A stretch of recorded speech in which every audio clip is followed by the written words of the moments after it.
What is good, Lock Talk family? It's your boy Jason. I'm back for another NBA game day breakdown for March 4th, Tuesday, baby. It's Tuesday, baby, Tuesday. So let's go smoke the books today. I got the best games and matchups to talk about today for the 9 games on the slate. But guys, I drop these free pick videos every single day, at least Monday to Friday. So if you want to keep on seeing me, come up here and drop all these plays. Please hit that subscribe button and let's run it up. Now, before I do want to talk about one thing is, if you guys been seeing me winning, we had a free play yesterday with my best spot, the unders, man. I'm actually killing the unders, especially in the first quarters. I am the first quarter king in the NBA. We had another one with the first quarter under on the Sacramento Kings Dallas game. It was not even close. So if you do want to join, but you want to get a week free, just like everyone else, man, and you want to get some deposit bonuses or deposit discounts, go to that pinned comment down below. I'll bring it up around the middle of this video. But let's talk about the games today, man. I have a bunch of games today, so I really want to get started quickly so I can get you guys out of here. You get the information, but just please be aware, information and all the info can change. So my analysis, my breakdowns, my opinions on the games can change as the days go on. Injuries come about all the time, even throughout the games. So as of right now, I'm going to do the analysis of super early in the morning on Tuesday. Injuries and the lineups can change 100% throughout the day. I don't even make picks or even give out official plays until much later in the day when injury reports, or at least the information I get, become more certain. But let's talk about some of the games, man. Let me bring up my screen, and we will get this all started, babies. Oof, let's go. All right, guys. So let's talk about the first game on the board that I do see, that I do like, actually. Let's see. So first game on the board, we have the, we'll go talk about this game first. We'll talk about the Orlando Magic against the Toronto Raptors. Raptors on a back-to-back. They're playing against the Magic in Orlando. Key injury updates, I'm sorry. I don't know if it's not a back-to-back. I'm sorry. But key injury update is Grady Dick is out for this game. He did play last time against the Magic. They actually just played against each other. I'm sorry. It's not a back-to-back, but they played. There's a rematch from their last game. Raptors, I believe, won this game by 2 points. I actually had this game, a play on this game. I had the Raptors first quarter plus the points. Raptors, man, I mean, they did very well. I mean, they were winning the entire game. They probably should have blown out the Magic, to be honest. But, I mean, they let the Magic come back and made that game pretty close. Raptors were dogs in that spot. In that last game, we take a look. Yeah, Magic lost 104-102. I believe they were like, around 8-point dogs, or maybe close to the number that is right now. But you do have to remember, Grady Dick is out for the Raptors. I actually think he's a big piece for his team. He can shoot, get rebounds, assist. I mean, he's a great player, man. Great young player. My friend's actually his agent, so I really do hope that he continues to crush it, bro. But regardless, I do think the Raptors had the edge in one area. That's attacking the paint at the highest in the NBA. But, you know, Orlando, they rank top 5 in paint defense, and that's been not only just this year, but other years as well. But there are some trends to watch. I mean, the Raptors are 13-3 at the spread against bottom 10 offenses, and Magic are 9-15 to the under against slower paced teams, which the Raptors kind of are. I actually think that this game, the Raptors missing Grady Dick will be a big thing. But I mean, they do have most of their guys back. Man, they have Scotty Barnes, they have Quickly, they have RJ Barrett. They also have Poto playing, which is huge. Magic, Jalen Suggs, I think he's out for the rest of the year, man. So he's never coming back. So I think we might see a similar type game. I do think probably the Magic do a little bit better. I think the Raptors kind of took them off guard. But I mean, look, the Magic have not been playing well at all. I think their strong defense, they're missing Jalen Suggs has been huge, man. I don't think Black or even Cole Anthony can really replace him defensively. So that being said, I think Quickly can continue to do well.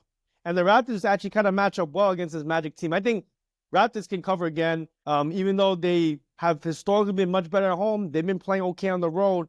But I think this game could be a lower scoring game. So in this spot, I favor the Raptors or the under. I think this could be another slow pace game. The Magic maybe hone in on their defense, prevent those attacks again at the rim. Missing Grady Dick will be huge, I think, for the Raptors, even though he's not like the top 3 player, but he's a big part of the offense and the chemistry, in my opinion. So I'd say, I don't know if I'm going to bet the Raptors first quarter again, but I do like the Raptors again. But I do think the Magic will make it more competitive on their side. And I also like the under on this game. All right, game 2 on this game. Oh, excuse me, guys. I was like, game 2 that we're going to talk about is the Rockets at the Pacers. And the Rockets, they are on a back-to-back. They just played on the road against OKC. I was going to bet Rockets first half. That would have been a blowout winner. Rockets were winning this game outright and then kind of gave it the lead. OKC is truly the best team in the West, man. I mean, no matter how you want to slice it or dice it, but Pacers are 4.5-point favorites. Total is around 238, or I'm sorry, not 238, 230.5. Pretty high total, especially because the Houston Rockets are, not the most fast-paced team in the NBA. And they have historically played very strong defense, but I mean, Houston, they've done very well against fast-paced teams, which the Pacers are. The Pacers are one of the fastest-paced teams in the NBA. It's been like that even last year. Guys like Halliburton like to run the ball at a fast pace. Houston, they've been, I think 16-5 at the spread against top 10 teams in pace. But the one area where I think the Rockets have the advantage in is right here, the rebounding. The rebounding is just much, much better on the Rockets side, especially if they have everyone healthy. For the most part, I do think everyone will be playing. According to this chart, it looks like Amen Thompson's not playing, but let me look at another site. As far as I see, Amen Thompson, Dylan Brooks, and Sengun are all game-time decisions, so I don't think this is 100% right. I don't think they're out. I think this spread is way too low if all three of these guys are out, so I'm assuming that these guys are all in, even on the back-to-back. Maybe they sit Sengun or they sit Brooks. I'm not sure, but I'm going to assume they're in, especially even given what the spread is, though. Again, I do think, the one area that Houston's have an advantage in for sure is the rebounding. That rebounding edge, I know some people don't care. They care only about shooting, but it limits the second chances the Pacers may have. And the Pacers, the one thing that's kind of changed in their offense is that they used to run a lot of fast breaks, primarily running at the break, attacking the rim. But they've been taking a lot more shots, taking a lot more threes. And the one thing I would say about this Rockets team is that they've had a pretty strong three-point defense, man. They're top 10 in the league. So if the Pacers want to go do that, I mean, they might be playing straight into the hands of the Rockets' primary defensive strength. But oh, man, I don't know. I think in terms of, where I want to go with this game, I actually am surprised at where this line is. I had this game capped around, I thought this game would go open up at 6. But this game opened up around 4 or 3 points. So, I don't know. On a back-to-back with travel, going against the Pacers, they're only giving the Rockets this little points.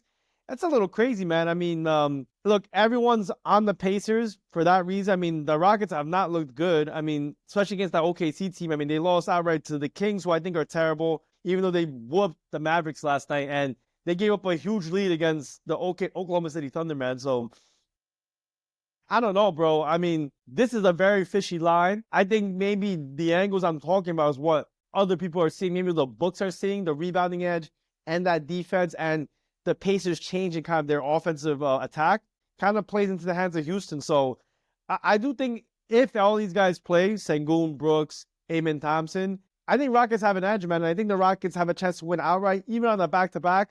Let's take a look at kind of how they've done on back-to-back games. Rockets this season at the spread have been 30% at covering them, so not been good. But at this number at plus 3.5, they've been very good. So I don't know, man. I guess give me the Rockets plus 3.5, but I'm surprised. I'm honestly surprised that it's this low. There must be something I'm missing. Maybe there's someone on the Pacers that's going to get called out last minute. I mean, they're missing Ben Mathurin, but I don't think that's going to be a game changer where, this line should move 2 or 3 points off that. But take a look, man. I'm very curious to see where this ends up going. All right, nice game on the board. We have let's see.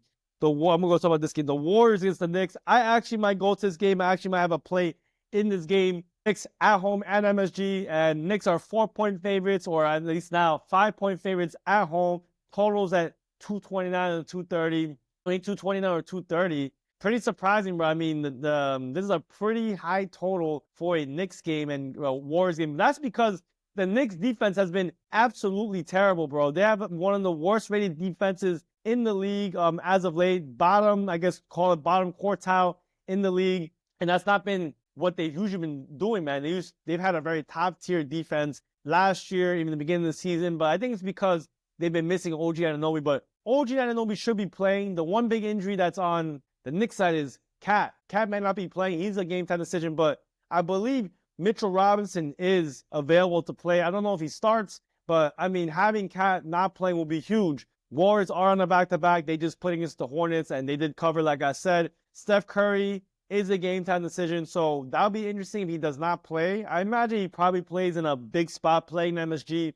But in this game, though, I mean, Curry, look, he's been excellent shooting threes. I mean, the Warriors are an excellent three-point shooting team. But the Knicks, they've kind of stepped up their three-point defense as of late.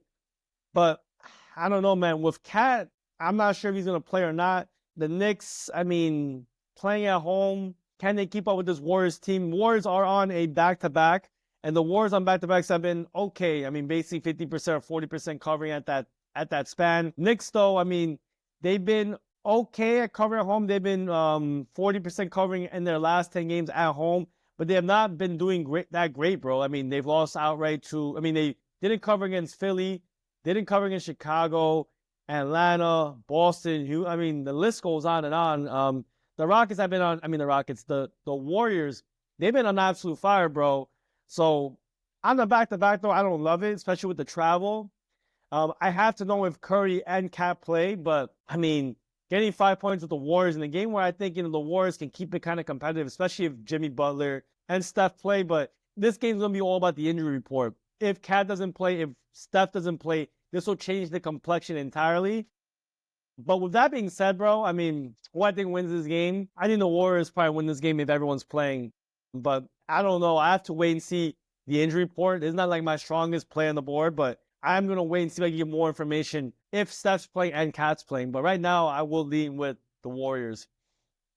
All right, guys, next game on the board I do see is the Milwaukee Bucks against the Atlanta Hawks. Milwaukee laying 6.5 points on the road. And, I mean, Hawks just played. They played against Memphis, and I had a prop on Jaren Jackson Jr., and he got hurt in the first minute of that game. Can't do anything about that, man. Sometimes things like that happen. That's a bad beat. He had a really good spot. Morant and Aldama all got called out, so it only made a higher chance for him to increase his usage, but it is what it is, bro. I'm not going to stress about it, but Hawks on a back-to-back. On the injury report, probably the biggest injury on the board is, I believe Kyle Kuzma is out, even though it says he's a game-time decision here. Kyle Kuzma should not be playing at all. I believe Giannis will play. So even though the injury report says that he's a game-time decision, I think he plays. Simply put, bro, I do think the Bucks, they have the edge here, man. I mean, I think they have the size, they have the rest advantage, and even on the road, I mean, I think they can play well against the Hawks team who has not had a great defense. Milwaukee, their defense has definitely stepped up, in my opinion. Hawks are a bottom 3 defense. Milwaukee, on the other hand, I mean, they've kind of stepped up their defense. They're top 3 in the league in the last 5 games. So in a spot like this, with the Hawks in the back-to-back, even though the Hawks are getting a lot of points at home, I think Giannis will dominate. There's no one really that could cover him, and even Lillard could shoot a 3. And there's too much offense and even defense for the Bucks, who really stepped it up. Even though this is a big number, I do think the Milwaukee covers this. Total's very high, though, 238.5. So be aware that, you know, this could be a higher scoring game, but I'll be honest, a lot of their last few games, head-to-head, have not been that high scoring. So if you take a look at their head-to-head games, under. So, I mean, I think now this line, they've put the under where they've kind of been landing or getting closer to. So this might be the one that ends up going over, right? But I like the Bucks in this game. Give me the Bucks minus 6.5. I think the back-to-back's not good for the Hawks. And, you know, guys like Giannis can dominate the paint, dominate the possession, rebounding, etc. All right, game 5. Let's talk about this next one. The Philadelphia 76ers against the Timberwolves. And look, the Timberwolves are, 13.5 point favorites at home. Wolves at 223. Maxey is questionable. His stats will probably move this line. He's been playing with basically one hand. I mean, Embiid's out for the rest of the season. Who knows about Paul George, bro? I mean, this is a crazy game. Minnesota's been actually doing very well at home. They are 5-1 at the spread in their last 6 games. And look, Philly, they shoot a lot of threes. Minnesota has also been shooting a lot of threes. I don't know if I ever want to lay double digits with the Minnesota Timberwolves at home. They've been one of the most unreliable teams at home when they get a lot of points. This year, last year, the year before that. So I don't feel super confident, but I do think they have a huge edge over the Sixers, who I believe just played last night. They played against Portland in Philly. Now they have to go to Minnesota. Minnesota, last time they played was against the Suns. They beat out the Suns outright, blew them out the water, but the Suns defense is definitely taking a dive. I'm going to talk about that game later. But Philly, man, I don't know. I'll probably say Timberwolves is nobody, but I don't really love it. I do actually, however, think this game could go over. I think this line's a little bit too low, 223. I think given how terrible the Sixers defense is, and even the Timberwolves, bro. Their defense has not been that great either since not having Gobert and a few of the other guys, but they do have Randall back, so I guess that's a positive to a certain respect. Sixers do shoot a lot of threes, so do the Timberwolves, so I can see the 3-point ball effectiveness being the big difference, man. If they're able to actually chuck these threes up and make some of them, this total can fly over, bro. Trust me. So yeah, I mean, don't love this game. I'd say Timberwolves and the over, but I mean, I probably would not bet and lay a lot of points with the Timberwolves, though, bro. Definitely not. All right, let's see. Let's talk about this next game. And the next game I do see on the board is the Cleveland Cavaliers against the Brooklyn Nets, bro. I mean, against the Chicago Bulls. I'm sorry. Whoa. Chicago Bulls getting 12 points at home. Cleveland laying 12 points on the road. And man, look, Cleveland's been a world beater, bro. They've been absolutely beating down every team. They even beat the Portland Trailblazers when they were getting blown out in the beginning. These good teams, bro, they come back and win, but they did not cover in any of these. They did not cover in that last game. They were on an insane covering streak. I think they covered 7 or 6 games in a row. Chicago, though, they've also been very competitive, though. Even though they've been losing games, they've been covering in these games. So the one thing is, on the injury report, Cavaliers won't have Evan Mobley, but like I've said in other videos, this Cavaliers team is deep, man. So they'll have Dean Wade playing, but I mean, their entire bench is completely deep. They have DeAndre Hunter. They have Ty Jerome. I mean, this list goes on, bro. So Cavaliers, man, I mean, they're definitely the better team. They should win this game. The Bulls still don't have Vucevic. Ayo Dosunmu's out for the rest of the year. I mean, where do I want to go with this game, bro? I mean, I'm not really sure, man. I honestly think the Bulls have been very scrappy and somehow competitive. I mean, I guess giving the Cleveland Cavaliers laying the points, 12 points, in terms of a total, both teams can put a lot of pace. Bulls have a terrible defense. So I could definitely see the Cavaliers scoring a lot of points. But also, with the fast pace, the Bulls, getting in transition and also making their own shots, even though the Cavs defense has been pretty good, but definitely not as good as they've typically been. They've usually been a top 3 defense. Now they're in top 10, so I mean, nothing to frown about, but I mean, not been as good. So I digress, though. I do think the Bulls don't have enough offense or defense to keep up with this Cavaliers team. So give me the Cavaliers and the points. Maybe I'll lean with the over, but I don't know. It's not something I'm rushing to bet, though, to be honest. And all right, guys, another one of my New York teams, bro. The Brooklyn Nets against the San Antonio Spurs, bro. Brooklyn getting 4 points on the road. We don't usually see that little points. San Antonio getting 4. And I'll say this, man. I honestly think the Spurs kind of flopped. But, I mean, it's kind of not their fault. They just don't have Wemby, bro. And I don't think the trade for De'Aaron Fox was that impactful, to be honest. But, hey, I mean, this game, very interesting. But I'm surprised that the Brooklyn Nets are this low of favorites. But, I mean, look, Brooklyn's defense has been top tier, man. It's been one of the best defenses in the league over the last, call it, few games. I mean, Brooklyn, you have not been thinking that, but they played at a very slow pace. They've been keeping games close. Spurs, however, their defense has been one of the worst in the league. So I'm curious to see how this game will play out. The thing is, Spurs defense is terrible, but the Brooklyn offense has been terrible. So it's a battle of two evils. In terms of injuries, I mean, Stephon Castle's is a game-time decision. I think he probably plays, but we'll see. If he's not playing, that's a big loss off the bench for the Spurs. On the Brooklyn side, looks like everyone's healthy except Clowney.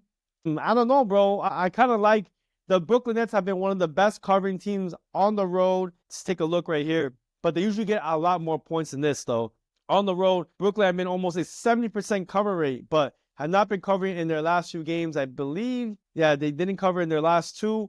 But the Spurs, man, like I said, man, their defense has not been stellar at all.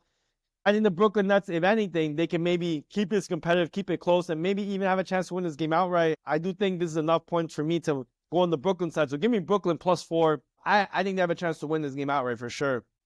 Take a look at the injury report. If Stephon Castle is out, even though he's not a starter, it's definitely a big loss for them. And all right, guys, if you've been here with me this long, let's talk about this last game on the board. And I want to kind of reward you guys for, showing love, being a subscriber, or just watching these picks, man. If you want to get a free week in my premium chat and get the best lines in the industry, go on this site. I put it in the pinned comment. NOVIG. Use my code LOCK, LOCK in all capital letters. You'll get a 50% off your first deposit. And the reason why I stress this book is, number one, it's available in 42 different states. So basically, if you're in a state like Cali, Texas, Florida, and you've been stuck on using like these offshore books or these books that just really rob you because of, you have no other option, I'd say get on NOVIG ASAP. But not only that, here's an example of an older game where the lines were much better. If you like the Nuggets, you got 4.5 there versus 5 on FanDuel. Huge difference. If you bet a lot, every half point can make a difference between you winning or you losing. And if you like the over, I know it's a small difference, but same number, but much better odds, -107, -110. You need every edge you can get. If you get a 3% edge just off the line itself, that's a huge advantage, guys. So this happens all the time because it's peer-to-peer betting. They match you with someone who's betting on the other side, and they're taking a smaller commission than what FanDuel and DraftKings takes. If this is not enough, man, if anything, you want all the picks I'm giving out. We've been killing NBA, UFC, soccer, college ball. Get in my premium, and we'll give you 7 days for signing up and trying this book using code LOCK on your first deposit. So let's take a look at that link below, and let's get straight back into the picks, man. And all right, guys, let's talk about this last game on the board. We have 2 more games on the board. I'm sorry. Let's talk about the last 2 games on the board. We have the Los Angeles Clippers against the Suns. There's a potential revenge spot, but the Clippers, man, they've been getting fucking killed. The Lakers, beating them down. So let's see. But look, the Suns defense has been absolute trash. They've been dead last in defensive efficiency in the last 10 games. And Clippers, I think they've had a pretty decent transition offense, man. And overall, the Suns defense has been terrible. Clippers are, been absolutely killing it. The one thing I'll say is that the Clippers defense has not been as stellar either.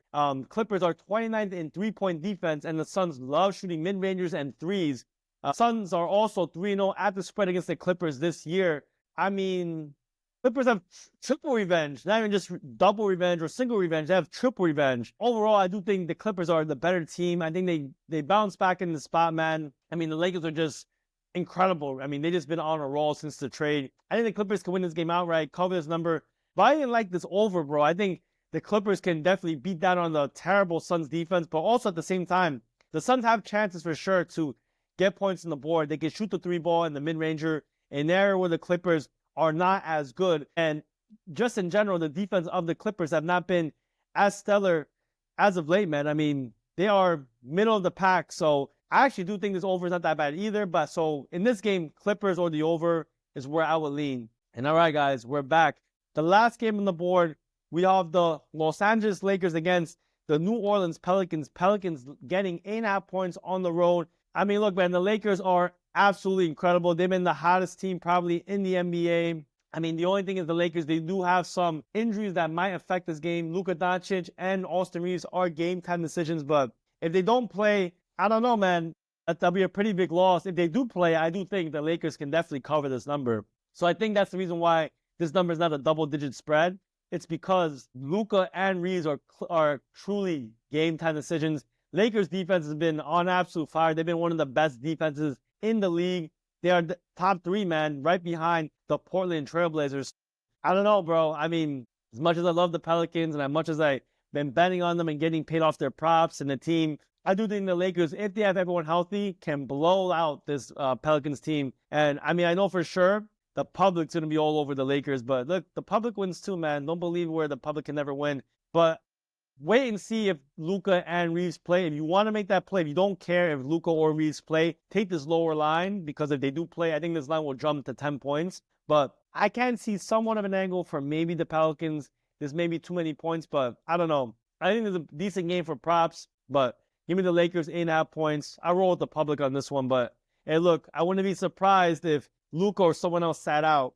This could be one of those games. But guys, thank you so much for watching this video. Please hit that subscribe button, leave a thumbs up if you want to see more of me, and I'll see you guys on the next one. Peace out.